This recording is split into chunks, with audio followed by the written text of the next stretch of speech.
Hello everyone, my name's Joe Session, welcome to the channel. Today's video is one I've really been looking forward to making because we're diving back into a style of music that sits right on the line between improvisation and electricity, jazz rock. Jazz rock is a broad church. It can mean jazz musicians embracing amplification and rock rhythms, or rock musicians expanding their harmonic and improvisational vocabulary. At its best, it's adventurous, daring, and full of personality. So in this video, I'm going to be sharing 10 excellent jazz rock albums. These aren't ranked, this isn't a best of all time list, just 10 records that I think are worth serious attention. I'll give you a bit of context for each album, talk about the overall sound, and also share my favourite track from each of the albums mentioned. If you enjoy this type of content, make sure you leave a like, subscribe to the channel, and leave a comment letting me know which jazz rock album you would add to the list. Right then, let's get into it. We're starting with Elastic Rock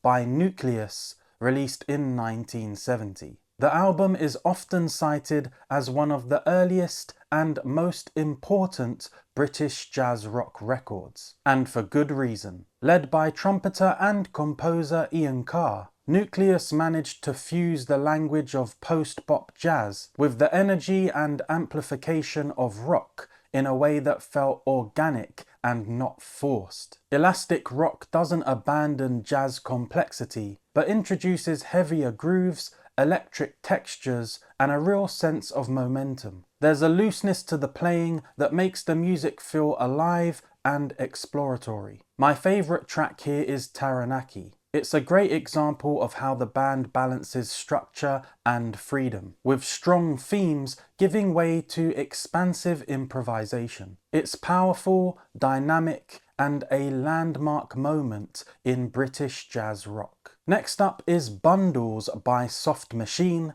released in 1975. By this point in their career, Soft Machine had moved a long way from their psychedelic beginnings. Bundles is a far more overtly jazz rock album, with a sharper focus on instrumental interplay and complex compositions. The record has a noticeably heavier, more electric sound than earlier Soft Machine releases. There's an emphasis on texture, shifting time signatures, and extended instrumental passages, making it one of their most direct contributions to jazz rock. My favourite track is Hazard Profile Part 4. It's intense, angular, and relentlessly forward-moving. A brilliant example of how the band blended jazz sophistication with the drive of rock. Sticking with Ian Carr, but moving away from Nucleus, we've got Belladonna, released in 1972. This album sits at an interesting crossroads. It retains Carr's jazz sensibility, but leans more heavily into electric instrumentation and atmospheric compositions. There's a cinematic quality to Belladonna, with tracks unfolding patiently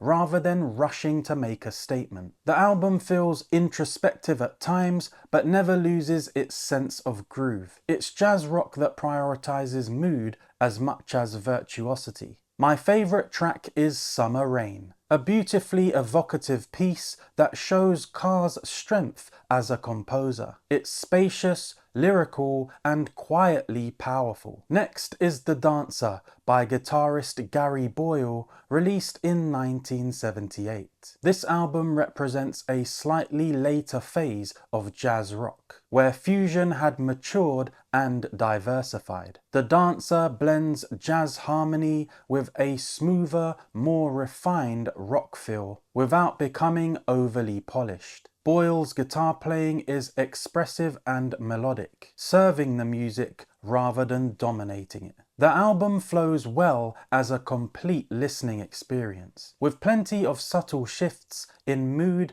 and texture. My favourite track here is Lullaby for a Sleepy Dormhouse. It's gentle, thoughtful, and beautifully phrased. A reminder that jazz rock doesn't always need to be loud to be compelling. Moving over to continental Europe, we've got Spectrum by Volker Kriegel, released in 1971. This album has a very distinctive character. Kriegel brings a playful, almost whimsical approach to jazz rock, blending intricate compositions with a sense of humour and unpredictability. Spectrum feels exploratory without being overly serious. There's a strong compositional identity throughout the album, and it never sounds like it's simply copying American fusion trends. My favourite track is Suspicious Child Growing Up, a fascinating piece that shifts through different moods and ideas, showcasing Kriegel's imaginative approach to the genre. Next up is Illusion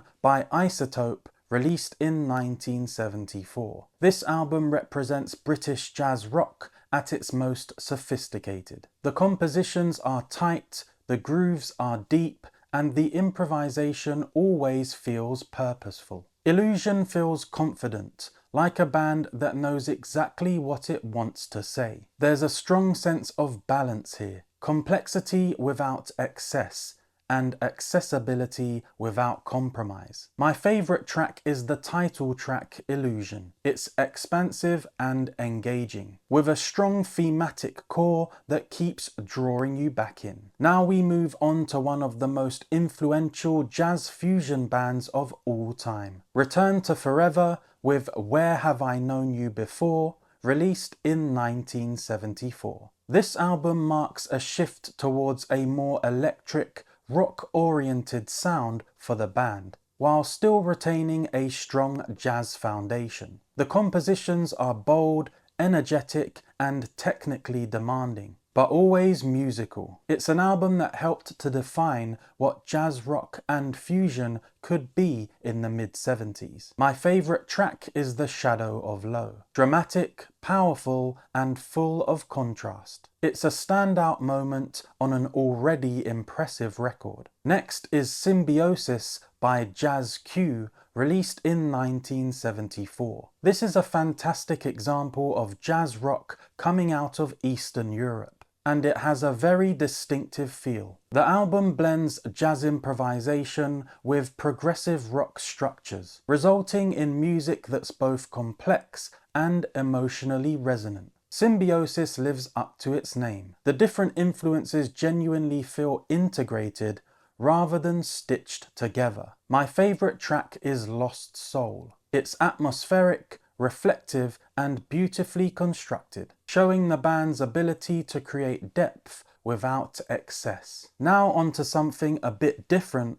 Backdoor by Backdoor, released in 1972. This album is raw, intense, and fiercely individual. Backdoor approach jazz rock with a stripped-back power that sets them apart from many of their contemporaries. There's a strong emphasis on groove and interaction rather than elaborate arrangements. The music feels urgent and physical, almost confrontational at times, and that's part of what makes it so compelling. My favourite track is Plantagenet, driving, relentless, and full of attitude. A great example of jazz rock that doesn't play it safe. Finally, we have Tilt by Arti and Mestieri, released in 1974. This album sits at the intersection of jazz rock and progressive rock, with highly detailed compositions and a strong sense of drama. Tilt is rhythmically complex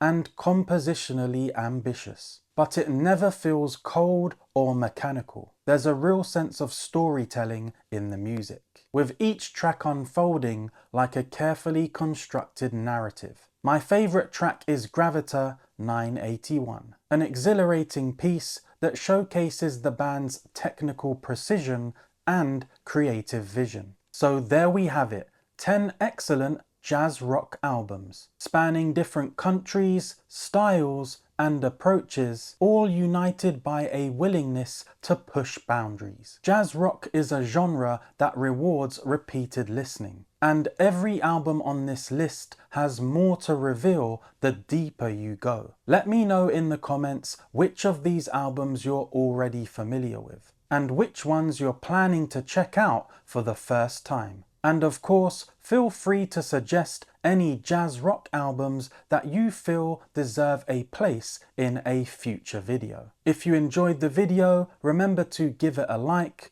Also, subscribe to the channel so that you stay up to date with all of my latest uploads. If you want to continue hanging out with me here on the channel, I'll pop a video in the corner for you to click on now. Other than that, I'd like to say thanks for watching, and I'll see you in the next one.